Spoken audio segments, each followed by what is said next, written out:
would have stayed. No, I know. He had his time anyway. I don't, his pension's sad. Yeah, he's gonna make up. Yeah. Yeah. Okay, let's see if it keeps going here.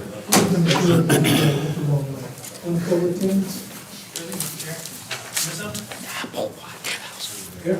Unique. Coral? Yeah. Ethier? Here. Ward? Here. Collins? Here. Lochner? Here. Lay investment are excused. Approving previous minutes. Motion. We have a motion, do we have a second? We have a second. Those in favor? Aye.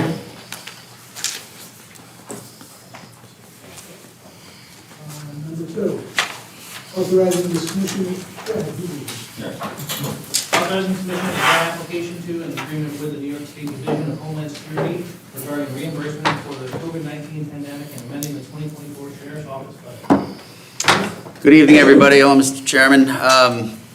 So this is to receive $14,297.77, which is actually 5% of $285,955 we received late last year, which were actually to reimburse us for some expenses during COVID. So it's FEMA grant, no questions asked, no matching funds, just asking for permission to receive it. Second. Motion, we have second. Those in favor? Aye. Anyone opposed? Number three. Authorizing an agreement with the United States Department of Justice Bureau of Justice Assistance regarding reimbursement for the incarceration of criminal aliens and amending the 2024 Sheriff's Office budget. Mr. Chairman, this is our State Criminal Alien Assistance Program, also known as SCAP. We budgeted $25,000. We were here middle of last year for the $25,000. We are receiving more than we anticipated, so we're just asking permission to amend it up to $34,000. Motion? Second. I'll make the motion then. So you were making the motion. And second? Second. Those in favor? Aye. Anyone opposed? Number four. Amending the 2024 Sheriff's Office budget, administrative adjustments. So this is something new this year that we're doing. The Comptroller's Office closed out 4 of our grants and won't allow us to encumber that money unless we go to the legislature and request approval to open them back up. As you can see, we're talking close to $300,000 in funds that were allocated to the Sheriff's Office through a variety of different grants. The problem that I have with this, by closing these out, is as many people in this room know, the state rarely gives you a grant that is January 1 to December 31st. Normally, I'm getting, and I think one of them is tonight, I'm getting a 2021 grant with a 3-year performance period, which would put me to the end of, 24. Well, we're just gonna get that. So the state is normally behind with that. So by closing these grants out is not really helping us much. I mean, I can keep coming back to you folks, but these are funds that, we can't spend fast enough because we're not getting the grant monies fast enough because of the performance period. So, and of course, if you encompass that with a lot of items are still back ordered by COVID, a lot of this stuff is for technical search and rescue grants, things like that. So tonight, I'm just asking you for permission to open these 4 grants back up. One is $3,200, which isn't the end of the world, but then I have a $70,000, $139,000, and another $70,000. Motion. Second. And motion. Can I ask a quick question on it? Sure. Is this something that is going on with all departments or? I don't know. You don't know? Okay. I don't know. Because I could see, you never expend grants in 1 year. Well, and like I said, the performance You don't get periods, approvals. we're Yeah. usually receiving the grant at the end of the performance period, then having to ask for an amendment throughout the state. So it is problematic. Yeah. If that's the policy, that's the policy. I'll just have to keep coming back every year. Oh, okay. Oh. Ryan? So just to speak to the legislator's question about if it's a problem in other departments, you will see the Department of Management and Budget and other executive departments coming through this year to reappropriate funds in similar manner. Okay. Best practice from the state comptroller is to not carry an encumbrance more than 1 year. We're doing it in specific cases where grants have 2-3 year lifespans, things like that, where you have a specific revenue source that you can tie back against. If it's just, an appropriation, obviously, we're not gonna try to reappropriate something like that because there's not an offsetting revenue. Okay. Thank you. Very good, thank you. We have a motion. We have a motion second. We have a motion second. Those in favor? Aye. Anyone opposed?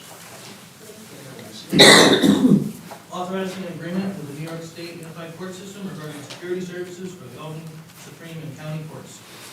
Mr. Chairman, this is the 5th year of a 5-year contract commencing on April 1st and terminating on March 31 of 2024. This is another one of those contracts that always run late, and this agreement shall not exceed $1,545,442. Sure. Sheriff, the courts seem to be getting more involved in court police. I'm getting in Albany, they're all over the place in the place they're now, instead of Albany Police. Even with us now, they're starting to come more and more.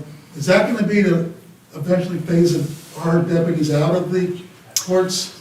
It's- New York State Court, that's, I don't know, sir. It's hard for me to answer that. I mean, during COVID, they had more bodies than they knew what to do with, so they kind of took over family court, which quite honestly has been problematic as a result of that. I think everybody down there would agree. The biggest thing is that, you know, and I'm obviously a little biased here, but the biggest thing is you get more bang for your buck with the county sheriff's office, because let's just say that they were to come in and take over security operations of the building.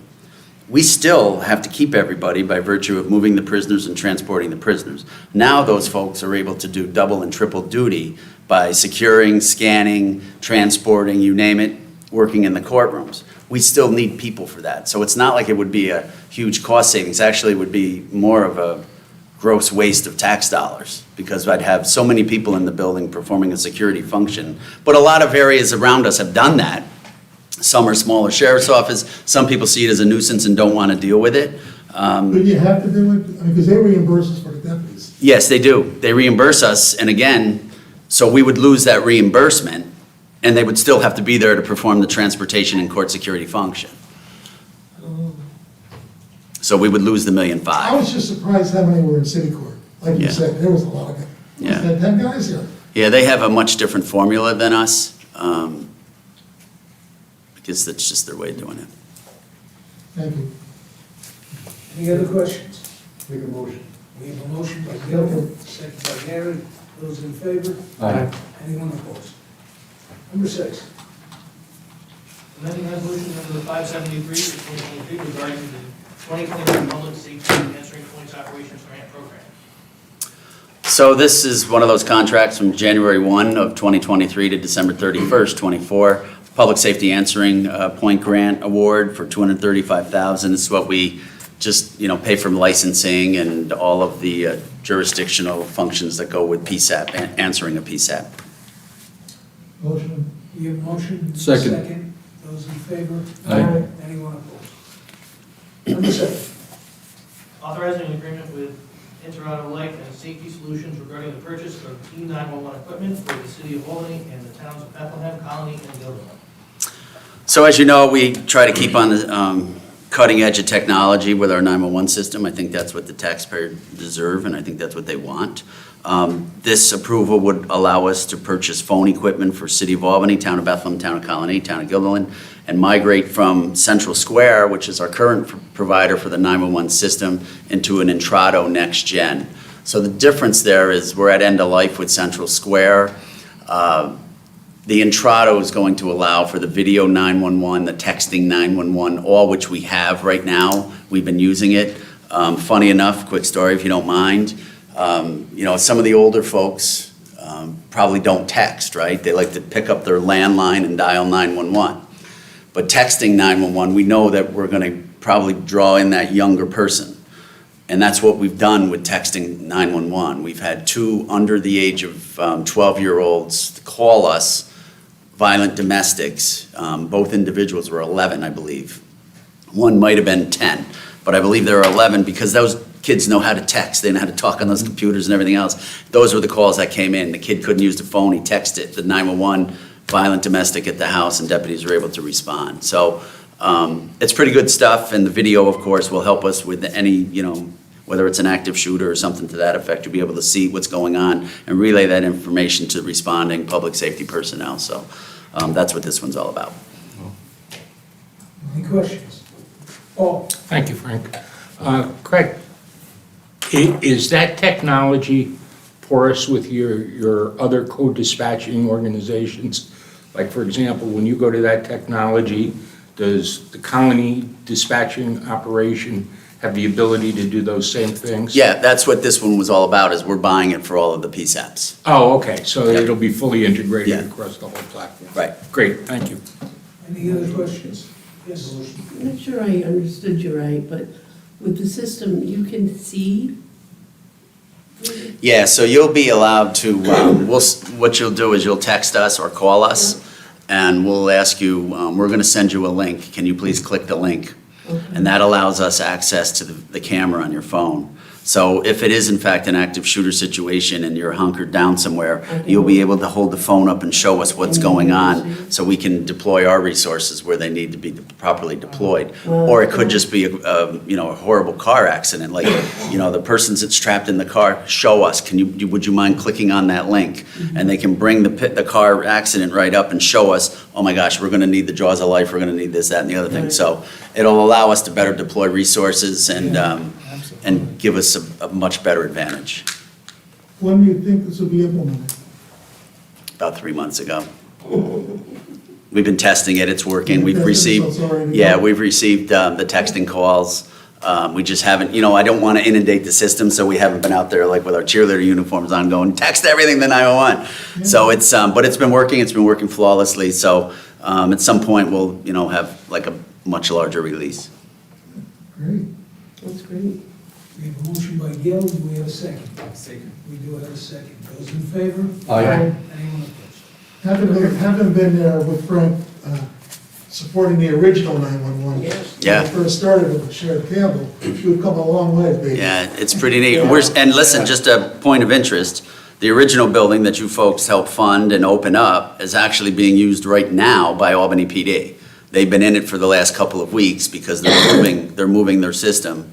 And so that just shows you the functionality. The staff, I wish I could take all the credit, the staff has done a tremendous job we can completely dispatch the county from that station, that new station. And it allowed Albany just to move seamlessly out into our building and use all of our equipment, and then they'll slowly migrate back down here to the city. So, yeah. Amazing. I don't want to date ourselves, but I remember when Sheriff Campbell, when we were talking about interoperability, he introduced us to a new sergeant that just started, Sergeant Apple, who was in charge of Yes. the program. It's a couple years back, maybe 91, 92 or 2003. something. 2003. It's the same. Yeah. Block years. I'm feeling it. I don't want to update you all, I remember Fonte. Well, me too. Okay, let's move on, number 8. Authorizing the submission of a grant application to and an agreement with the New York State Division of Homeland Security and Emergency Services regarding the 2023-2024 hazardous materials emergency preparedness grant and amending the 2024 Sheriff's Office budget. Very similar to the others, this is our regional, Capital Region Hazmat Group. This is for $16,000 to come in. It's for the Albany, Rensselaer, Saratoga, and Schenectady, but the goal this year is to buy gas meters with the $16,000. It's not a lot of money, so they try to spend it as frugal as possible every year with the grants. But it'll be a good plus for the unit. And the monies from last year were pushed into this year because Chief Paris was able to acquire a propane truck from Long Energy, thanks to Bob Long's donation. And now they can do simulations with propane fires and everything else, so they've really come a long way with that unit. We have a motion by Gil, second. We do have a second. Those in favor? Aye. Anyone opposed? Number 9. Adopting the Albany County Comprehensive Emergency Management Plan. So, as you know, we have a county emergency management plan called the SEMP Plan. We constantly are updating, revising. This past end of the 2023 year, we revamped it. We had a couple additions, things that were learned from the 22 blizzard in Buffalo. So we made some modifications to ours, plus some smaller changes, nothing drastic. I have the binder at our emergency management for public view. I also have submitted, there's a thumb drive, I have one with me, but we also submitted one when we filed our RLAs. If anybody needs it, we can get copies if anybody wants to review it. It's relatively in-depth, but it's kind of our blueprint for man-made and natural disasters. Motion, we have motion by Gary, second. Those in favor? Aye. Unanimous. You agree, Chair?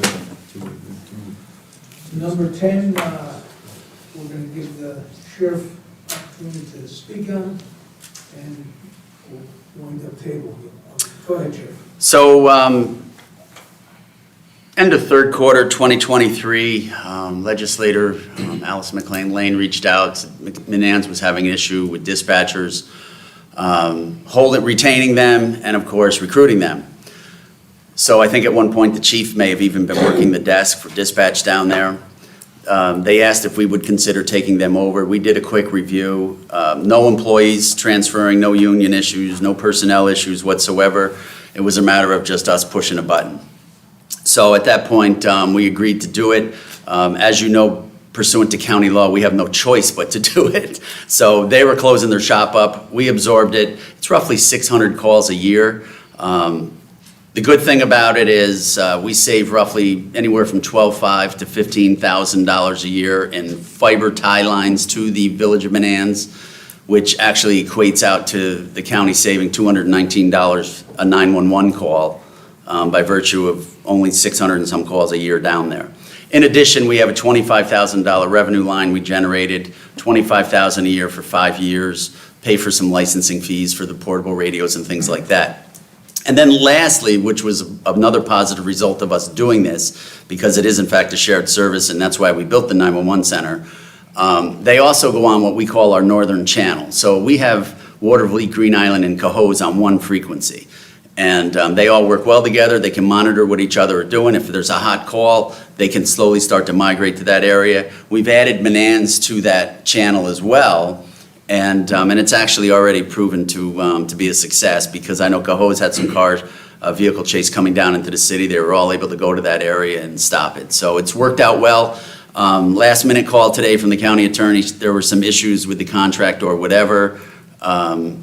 So at this point, I guess I would table it till next month. And but I just wanted you to know how it all worked out. Thank you. Motion to table. Second. Those in favor? Aye. Anyone opposed? Unanimous. Motion to adjourn. That's all I got. Motion to second. That'll be awesome. Yeah. Please, please. Yeah. Wilson. Yeah.